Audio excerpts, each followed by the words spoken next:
오늘 우리에게 주시는 하나님의 말씀은 누가복음 11장 1절에서 13절 말씀입니다.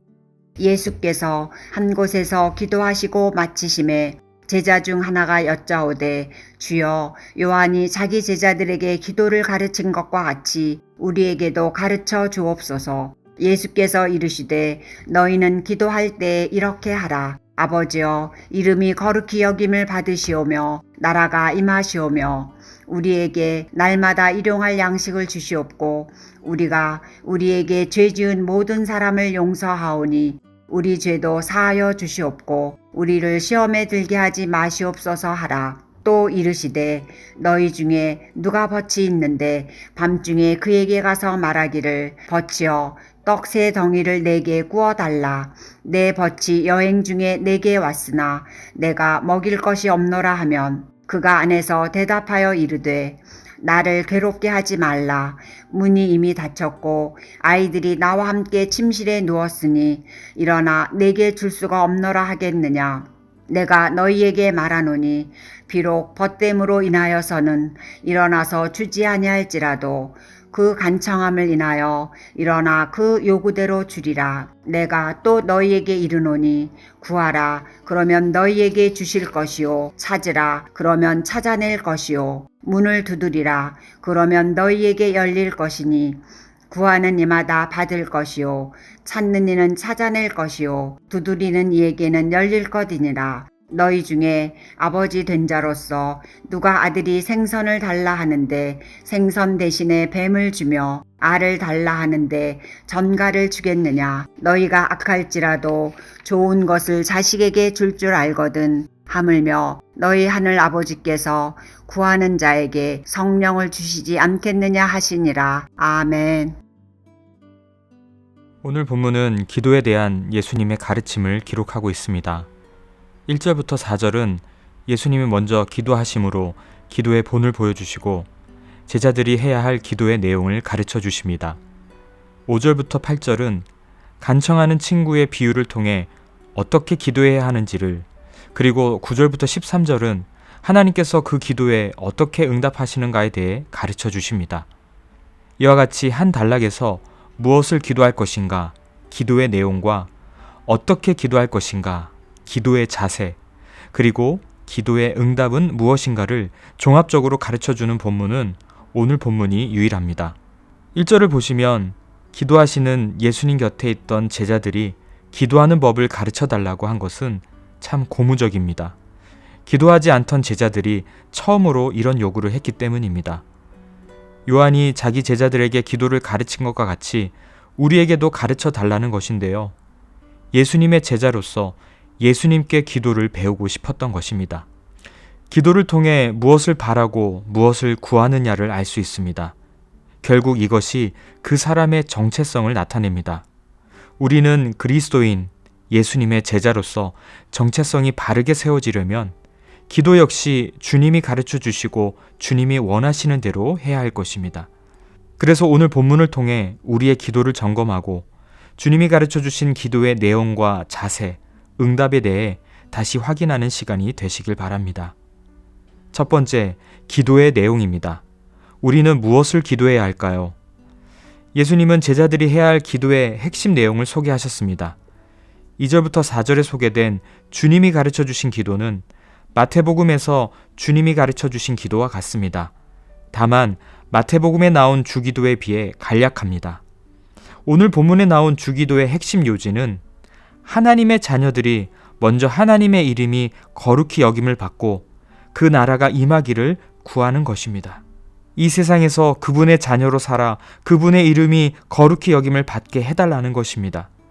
우리가 이렇게 하나님의 자녀로서 하나님의 이름이 거룩히 여김을 받으시는 것, 곧 하나님의 영광을 추구할 때 우리 가운데 하나님의 나라는 더욱 가까이 임하게 됩니다.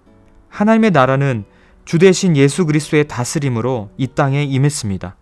그래서 우리는 주님의 다스림이 이 땅에 임하여 찬양받으시도록 그 다스림에 순종하여 우리를 통해 주님의 다스림이 실현되도록 기도하며 애써야 합니다. 이렇게 주님의 다스림 안에 살아가도록 기도하는 우리는 일상의 모든 문제를 위해서도 기도해야 합니다. 그래서 3절부터 4절에서는 일용할 양식과 용서하는 거룩한 삶, 시험을 이겨 영적 전쟁에서 승리하는 기도를 가르쳐 주십니다. 이 세 가지 간구는 우리가 하나님의 자녀로 살아갈 때 하나님 아버지께서 베풀어 주셔야 할 은혜입니다. 먼저 일용할 양식을 위한 간구는 하나님이 이스라엘 백성에게 날마다 만나를 공급해 주신 것을 배경으로 합니다. 일용할 양식이란 하나님의 자녀로 살아가는데 필요한 모든 것을 대표합니다. 즉, 우리가 원하는 것이 아니라 우리에게 정말 필요한 것입니다. 하나님 아버지께서는 우리의 필요를 다 아십니다. 그래서 우리는 하나님께서 채워주시는 은혜와 섭리를 기대하며 기도해야 합니다. 다음으로 죄 용서를 위한 기도입니다. 하나님에게 자신의 죄를 사하여 달라고 기도하는 자는 마땅히 자신에게 죄로 빚을 진 사람들을 끊임없이 용서해야 한다는 것입니다. 만일 우리에게 죄를 범한 자들에 대한 우리의 용서가 선행되지 않는다면 예수님이 가르쳐 주신 이 기도는 소용이 없게 됩니다. 하나님께 우리가 범한 죄를 용서해 달라고 하는 사람은 누구든지 자신에게 죄를 범한 사람을 용서해 주어야 합니다. 왜냐하면 우리가 예수 그리스도 십자가의 공로로 용서받을 수 없는 죄에서 용서받았기 때문입니다. 세 번째로 시험에 들게 하지 마시라는 간구는 직접적으로는 유혹에 빠지지 않게 기도하는 것이지만 궁극적으로는 성도의 삶의 우선순위가 바뀌어서 불신자처럼 살지 않게 해달라는 기도입니다. 하나님의 자녀가 불신자처럼 똑같이 살아간다면 하나님의 이름을 더럽힐 뿐만 아니라 그분의 영광을 가리고 하나님의 나라를 방해하게 됩니다. 여기서 기억할 것은 성도가 기도해야 할 내용과 살아가야 할 삶이 동일하다는 것입니다. 이것은 기도를 해야만 하나님의 자녀로 사는 것이 가능함을 의미합니다. 오늘도 우리는 기도의 자리에 섭니다. 무엇을 기도하기 위해 하나님께 나오셨습니까? 먼저 하나님 나라를 위해 기도하십시오. 주님이 다스리시고 우리가 그에게 순종할 때 하나님과 우리 주님의 이름은 온 땅에 높이 들려 영광과 찬양을 받으실 것입니다. 이것이 우리 삶의 목적입니다. 그럴 때 우리의 모든 필요, 우리의 모든 거룩, 우리의 모든 영적 전투에서 놀라운 은혜가 주어질 것입니다. 두 번째로 기도의 자세입니다. 우리는 어떻게 기도해야 할까요? 예수님은 기도를 가르치시면서 기도의 자세와 원리에 대해 비유로 설명하십니다. 간청하는 친구의 비유는 기도하는 우리에게 간절함을 알려줍니다. 여행 중인 친구가 밤에 찾아오는 것은 낮이 무더운 중동에서 흔한 일이었습니다. 그것도 손님을 대접하기 위해 옆집에 도움을 요청하는 것은 아무리 밤중이라도 패기치는 행동은 아니었습니다. 그가 요청한 떡 3덩이는 손님 한 사람을 대접하는데 필요한 최소한의 양입니다. 한 가정의 손님은 온 동네의 손님이기도 합니다. 그래서 손님 대접을 소홀히 하는 것은 온 동네의 수치가 될 수 있었습니다. 절박한 심정으로 떡을 빌리러 온 사람은 그 시간에 어느 집에 음식이 있는지를 잘 알고 찾아간 것이기에 음식을 어떻게 해서든 얻어서 가야 합니다. 대부분 이럴 경우는 즉시 손님 대접에 필요한 음식을 제공했습니다. 그러나 비유에 등장하는 이웃은 이미 누워서 주지 못한다고 핑계를 댑니다. 그래서 그가 일어나 필요한 것을 줄 때까지 계속 문을 두드리는 인내가 필요했습니다.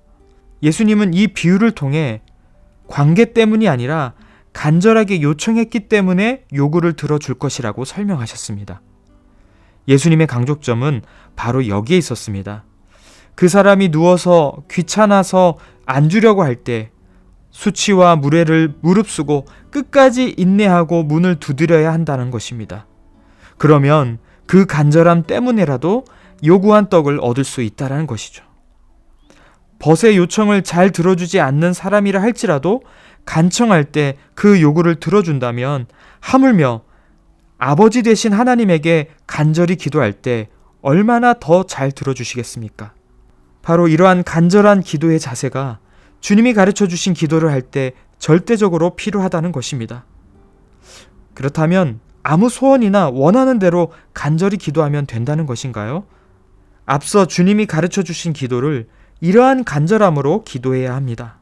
하나님 아버지의 이름을 높이고 하나님 나라를 구하는 기도, 하나님의 자녀로서 마땅히 살아가야 할 삶에 대한 기도, 바로 이것을 간절함으로 구해야 한다는 것입니다. 구하고 찾고 문을 두드리는 행동의 반복은 구하고 찾고 문을 두드리는 사람으로 만듭니다. 예수님은 간절하고 끈질긴 기도를 통해 우리가 진정으로 기도하는 사람이 되길 원하셨습니다. 우리가 구하는 하나님의 나라, 하나님의 자녀로서 살아가는 삶이 참 녹록지 않습니다. 힘이 듭니다. 과연 이루어질까 의심할 수도 있습니다. 그러나 포기하지 말고 간절함으로 기도해야 합니다. 왜냐하면 우리 기도를 들으시는 하나님은 우리의 좋은 아버지가 되시기 때문입니다. 마지막 세 번째로 기도의 응답입니다. 우리가 간절히 기도할 수밖에 없는 이유, 그리고 기도의 응답을 기대할 수 있는 이유는 바로 기도를 들으시는 하나님이 우리에게 좋은 것으로 주시는 아버지 되시기 때문입니다. 예수님은 세상의 아버지와 아들의 관계를 말씀하시며 어떻게 해서라도 자녀에게 좋은 것을 주시고자 하는 하나님 아버지의 마음을 강조하십니다. 세상의 아버지는 아들이 생선이나 알을 달라고 할 때 그 대신에 뱀을 주거나 전갈을 주지 않습니다. 악한 아버지라도 자식에게는 좋은 것을 주려고 합니다. 더군다나 하늘 아버지이십니다.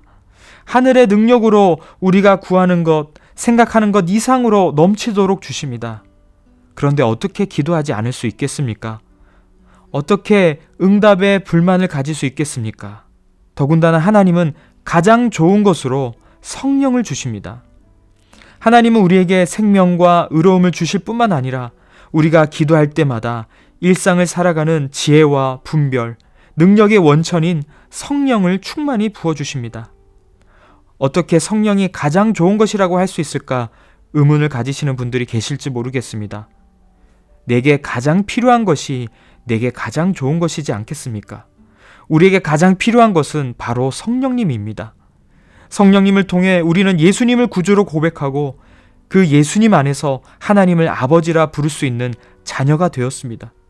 그리고 성령님으로 말미암아 하나님 나라의 생명과 평강과 기쁨, 능력이 우리에게 임하게 되었습니다.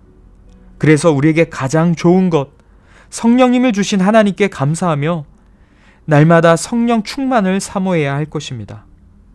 사랑하는 성도 여러분, 우리는 지금 무엇을 구하고 있으며 어떤 자세와 끈기로 구하고 있는지 돌아보시기 바랍니다. 무엇보다 성령을 사모하며 성령 충만을 구하시기 바랍니다. 오늘도 우리와 함께 하시는 성령님 안에서 감사와 기쁨이 넘치는 복된 하루 되시기 바랍니다. 그리고 우리의 삶 속에서 하나님의 이름을 높이고 하나님께 영광이 되는 은혜가 가득하시길 주님의 이름으로 간절히 소망합니다. 함께 기도하실 때 첫 번째로 하나님 나라를 소망하며 포기하지 않고 간절히 기도하는 삶 되게 하소서. 두 번째로 베트남 비전 트립 중에 있는 중고등부 자녀들이 성령으로 충만하여 하나님 아버지의 풍성한 은혜를 경험하게 하소서. 이렇게 기도하시고 개인적으로 기도하시기 바랍니다.